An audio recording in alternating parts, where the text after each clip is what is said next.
Hi dears, എല്ലാവർക്കും നമസ്കാരം. പത്തനംമാറ്റിൻ്റെ ഇന്നത്തെ വിശേഷത്തിലേക്ക് എല്ലാ കൂട്ടുകാർക്കും സ്വാഗതം. അങ്ങനെ നമ്മുടെ അനാമികയും അതുപോലെ തന്നെ രേവതിയും കൂടി സംസാരിക്കുക. അല്ലമ്മേ, എന്താകുമെന്ന് ആലോചിച്ചിട്ടൊരു എത്തും പിടിയും കിട്ടുന്നില്ല. മേളിലേക്ക് പോയ ആൾക്കാരെയും നോക്കി നമ്മളിപ്പോൾ കുറച്ച് സമയം ആയല്ലോ അമ്മ നിൽക്കാൻ തുടങ്ങിയിട്ട്. ആരും തന്നെ ഇങ്ങോട്ട് വരുന്നില്ലല്ലോ. ഇനി ആ നവ്യ ആ പാല് കുടിച്ചു കാണില്ലേ? പാലെങ്ങാനും ആറിപ്പോയാൽ അവളത് മാറ്റി വെക്കൂല്ലേ? ദൈവം എന്താകോ എന്തോ. അങ്ങനെ അമ്മയും മോളും കൂടി ആശുപത്രിയിലേക്ക് ആരെയാണ് എടുക്കാൻ പോകുന്നതെന്ന് ആലോചിച്ചുകൊണ്ട് അങ്ങനെ നിൽക്കുക കേട്ടോ. അപ്പോൾ ഈ സമയത്താണെങ്കിലും നമ്മുടെ ജലജയ്ക്ക് ഉറക്കമില്ല. ജലജയാണെങ്കിൽ ഈ കാര്യങ്ങൾ ആലോചിച്ചിരിക്കുക. ഇവരുടെ സംസാരങ്ങൾ മുഴുവനും ഒളിഞ്ഞു നിന്ന് കേൾക്കുന്നതാണല്ലോ ജലജയുടെ ഏറ്റവും വലിയൊരു ഹോബി. അതുകൊണ്ട് തന്നെ പുള്ളിക്കാരി ഈ കാര്യങ്ങളും ആലോചിച്ച് അവിടെ ഇരിക്കുമ്പം നമ്മുടെ ആദർശും അതുപോലെ തന്നെ നയനയും പരസ്പരം നല്ലതുപോലെ മിസ് ചെയ്യുന്നുണ്ട്. ആദർശിനെക്കുറിച്ച് ആലോചിച്ച് നയനയെക്കുറിച്ച് ആലോചിച്ച് ആദർശും ആ റൂമിൽ ഇങ്ങനെ ഇരിക്കുക. അപ്പം നമ്മുടെ നയന ഇനി ഹണിമൂണിന് പോകുന്ന കാര്യവും അതുപോലെ ഒരു കുഞ്ഞിനെക്കുറിച്ച് ആദർശ് പറഞ്ഞ കാര്യങ്ങളും ഒക്കെ ആലോചിക്കുക. അവൾക്ക് വലിയ സന്തോഷമായിട്ടോ. മലക്ക് പോയിട്ട് നമ്മുടെ ആദർശ് തിരികെ വരുന്ന സമയം എന്തായാലും തൻ്റെ ജീവിതത്തിൽ ഒരുപാട് സന്തോഷങ്ങളൊക്കെ നടക്കും എന്നുള്ള ആ ഒരു ശുഭാപ്തി വിശ്വാസത്തോടു കൂടി നമ്മുടെ നയന ഉറങ്ങാൻ കിടക്കുക. അപ്പം ആദർശും അപ്പുറേ ആ ഒരു കട്ടിലിൽ ഇങ്ങനെ കിടക്കുക, നമ്മുടെ നയനയെക്കുറിച്ച് ആലോചിച്ചുകൊണ്ട്. തൻ്റെ റൂമിലില്ലെങ്കിലും അവൾ തന്നോടൊപ്പം തന്നെ ഏത് സമയവും ഉണ്ട്. തൻ്റെ ഉള്ളിൽ അവൾ ഏത് നിമിഷവും ഇങ്ങനെ തുടിച്ചുകൊണ്ടിരിക്കുകയാണെന്നൊക്കെ ഇവനും ആലോചിച്ച് അങ്ങനെ ഇരിക്കുക. അപ്പോൾ ഈ സമയമാണെങ്കിലോ നമ്മുടെ നവ്യ പാലൊക്കെ കുടിച്ച് നല്ല മിടുക്കത്തിയായിട്ട് പുള്ളിക്കാരി കിടന്ന് ഉറങ്ങാൻ തുടങ്ങുകയായിരുന്നു. അപ്പം നമ്മുടെ നവ്യയെ ഇങ്ങനെ നെഞ്ചോട് ചേർത്ത് കിടത്തുക. എന്നിട്ട് പറഞ്ഞു, അല്ല മോളിന് എന്തെങ്കിലും അസ്വസ്ഥതകൾ തോന്നുന്നുണ്ടോ? എനിക്കൊരു അസ്വസ്ഥതയും തോന്നുന്നില്ല. എന്താ അഭി? അല്ല, ഞാൻ ചോദിച്ചു എന്നേ ഉള്ളൂ. എൻ്റെ കുഞ്ഞും കുഞ്ഞിൻ്റെ അമ്മയൊക്കെ സേഫ് ആണോ എന്ന് അറിയണമല്ലോ. എനിക്ക് പ്രത്യേകിച്ച് പ്രശ്നങ്ങളൊന്നുമില്ല. നീ എന്താ അങ്ങനെ ചോദിച്ചത്? ഒന്നുമില്ലാന്നേ. നിങ്ങളുടെ കാര്യത്തിൽ ഇപ്പം ഞാൻ പഴയതുപോലെ അല്ലാന്ന് മോൾക്കറിയില്ലേ. ഇന്ന് നീ ഒരുപാട് ജങ്ക് ഫുഡൊക്കെ കഴിച്ചതല്ലേ. അപ്പോൾ എന്തെങ്കിലും അസ്വസ്ഥതകളൊക്കെ ഉണ്ടെങ്കിൽ മോള് പറയണം കേട്ടോ. അതൊന്നും കുഴപ്പമില്ല. ഞാൻ ആദ്യമായിട്ടൊന്നും അല്ലല്ലോ കഴിക്കുന്നത്. പിന്നെ വയറ് കേടാകുന്ന ഒരു സാധനവും ഞാൻ കഴിച്ചിട്ടില്ല. എന്തായാലും നീ സമാധാനിക്ക്. നിൻ്റെ കുഞ്ഞിൻ്റെ ഒരു അസ്വസ്ഥതകളും എന്നെ ബാധിക്കാറേ ഇല്ല എന്ന് പറയുക. അങ്ങനെ അവളും വലിയ സന്തോഷത്തിലാണ്. ഭർത്താവിൻ്റെ സ്നേഹമൊക്കെ അറിഞ്ഞു തുടങ്ങിയല്ലോ. ഭർത്താവ് ഉടായിപ്പാണെന്ന് പാവം നമ്മുടെ നവ്യ അറിയുന്നേ ഇല്ല. അങ്ങനെ അവൾ വലിയ സന്തോഷത്തിൽ അവിടെ അങ്ങനെ കിടക്കുക. ഈ സമയമാണെങ്കിലോ ഷെടാ, എന്തൊക്കെയാണ് നടക്കുന്നത്? കാര്യങ്ങളൊന്നും അറിയില്ലല്ലോ. മേളിലേക്ക് പോയവരാരും തന്നെ തിരിച്ചും വരുന്നില്ല. ആ നവ്യ വരുമെന്ന് ഓർത്ത് അമ്മയും മോളും കൂടെ കുത്തിയിരിപ്പ. അപ്പം അപ്പുറം ഒരു സെറ്റിയിൽ മാറിയിട്ട് നമ്മുടെ ജലജയും അങ്ങനെ ഇരിക്കുക. സന്തോഷ വാർത്ത കേൾക്കാൻ വേണ്ടിയിട്ട് ഉറക്കമുളച്ച് ഈ അമ്മയും മക്കളും ഒക്കെ കൂടി ഇരിക്കുന്ന സമയത്ത് നമ്മുടെ ദേവയാനി ചെറിയ ഒരു അസ്വസ്ഥതകളൊക്കെ പ്രകടിപ്പിക്കുകയാണ്. പക്ഷേ അത് വലിയ കാര്യമാക്കാതെ പുള്ളിക്കാരി അവിടെ തന്നെ അങ്ങനെ കിടക്കുക കേട്ടോ. അങ്ങനെ അനാമികയാണെങ്കിലോ, അമ്മ ഇന്ന് വല്ല നടക്കുമെന്ന് തോന്നുന്നില്ലല്ലോ അമ്മ. എല്ലാവരും കിടന്ന് ഉറങ്ങിയിട്ടുമുണ്ട്. നമ്മൾ ചുമ്മാ ഉറക്കമുളച്ചിരിക്കുന്നതുകൊണ്ട് പ്രത്യേകിച്ച് അർത്ഥങ്ങളൊന്നും ഇല്ലയെന്ന് തോന്നുന്നു. ഇനി എന്താ മോളെ ചെയ്യുക? അമ്മേ, കുറച്ച് സമയം കൂടെ നമുക്ക് വെയിറ്റ് ചെയ്യാം. എന്തായാലും നമുക്ക് മേളിലേക്ക് ഇങ്ങനെ നോക്കി നിൽക്കാം. അങ്ങനെ അമ്മയും മോളും കൂടി കണ്ണും നട്ട് ആ സ്റ്റെയർ ഇറങ്ങി വല്ലവരും വരുമോയെന്ന് നോക്കി ഇങ്ങനെ നിൽക്കുന്ന സമയത്താണ് നമ്മുടെ ദേവയാനി അസ്വസ്ഥതകൾക്ക് കൂടുതലായിട്ട് ഇങ്ങനെ വരുന്നത്. അപ്പോൾ പുള്ളിക്കാരിക്കാണെങ്കിലോ കിടന്നിട്ട് കിടക്കാൻ പറ്റുന്നില്ല. അവസാനം എന്തൊക്കെയോ ചില വല്ലായ്മകളൊക്കെ തോന്നിയിട്ട് പുള്ളിക്കാരി പതുക്കെ കണ്ണുകൾ തുറന്നു. ഇതെന്താണെന്ന് അറിയില്ലല്ലോ. എനിക്ക് നല്ല തലവേദനയുണ്ട്, അതുപോലെ തന്നെ വയറുവേദനയുണ്ട്. ഇതിപ്പോൾ എന്ത് പറ്റിയിട്ടാണോ ദൈവമേ അറിയില്ലല്ലോ എന്നൊക്കെ പറഞ്ഞ് പുള്ളിക്കാരി വയറൊക്കെ തടവി നോക്കുകയാണ്.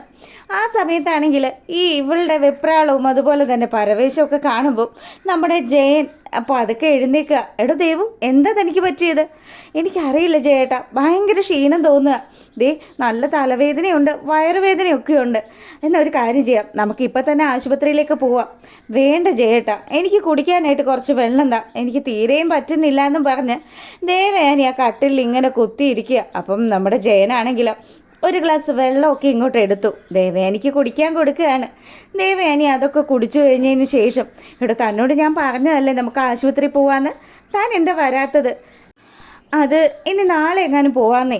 പിന്നെ എടോ താൻ ഞങ്ങൾ മലയ്ക്ക് പോകുന്ന ആ ഒരു സമയം തൊട്ട് തനിക്ക് നല്ല ക്ഷീണമുണ്ട്.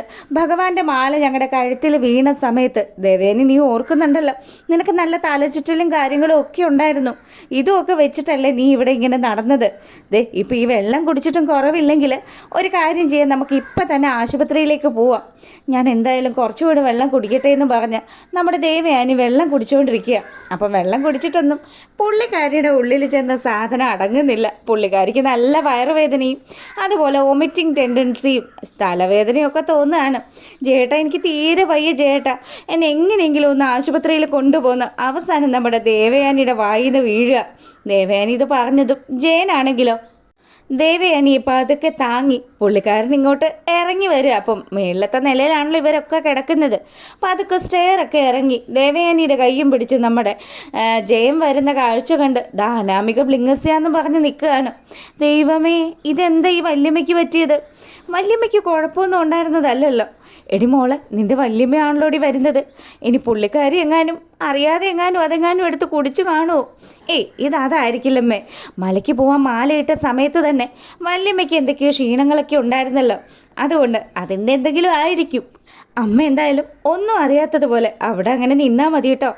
അപ്പോൾ ദേവയാനിയും കൂട്ടിയിട്ട് നമ്മുടെ ജയനിങ് വരുന്ന കാഴ്ച കാണുമ്പം അയ്യോ വല്യമ്മയ്ക്ക് എന്ത് പറ്റിയെന്നും പറഞ്ഞ് അനാമിക മോള് ഭയങ്കര അഭിനയം അങ്ങ് കാഴ്ചവെക്കുക. അനാമികയെ കണ്ടതും മോളെ വല്യമ്മയ്ക്ക് തീരെ മേലടി, മോളെ വല്യമ്മ ഒന്ന് പിടിച്ചെന്നും പറഞ്ഞിട്ട് നമ്മുടെ ദേവയാനി അനാമികയുടെ കയ്യിൽ പിടിക്കുകയാണ്.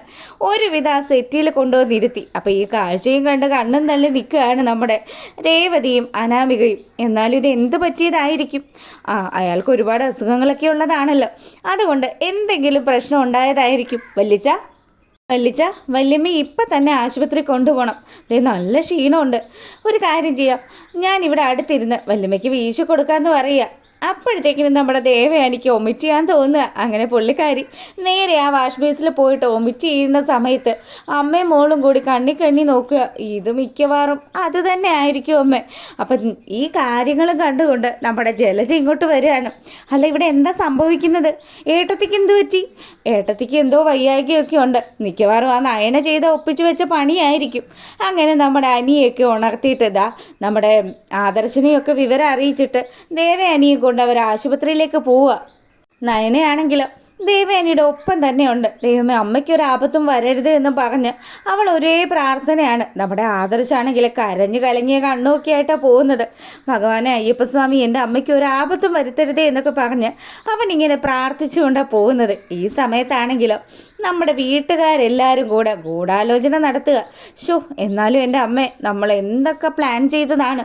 ആ നവ്യയുടെ ഗർഭം കലങ്ങുമെന്ന് വിചാരിച്ചിട്ട് ഇതിപ്പം പണി കിട്ടിയത് വല്യമ്മയ്ക്കാണല്ലോ. ഇനി എന്താ നമ്മൾ ചെയ്യുക? എന്തെങ്കിലും ഒരു കാര്യം ചെയ്തേ പറ്റുള്ളൂ എന്ന് പറഞ്ഞ് ഇവരിങ്ങനെ ആലോചിച്ചുകൊണ്ട് നിൽക്കുമ്പം നമ്മുടെ ജലജ അങ്ങോട്ട് വരിക. ജലജയെ കണ്ട പാടെ തന്നെ ഇവർ സംസാരം അവസാനിപ്പിച്ചിട്ട് അമ്മേ ഒന്ന് റൂമിലേക്ക് വന്ന് കുറച്ച് കാര്യങ്ങൾ പറയാനുണ്ട്. ചെല്ലടി ചെല്ല്. നീയൊക്കെ എന്തൊക്കെയാ പറയുന്നതെന്ന് നിന്നെയൊക്കെ വിശ്വസിച്ച് ഇവിടെ ഉറക്കമുളച്ചിരുന്ന് എന്നെ പറഞ്ഞാൽ മതിയല്ലോ.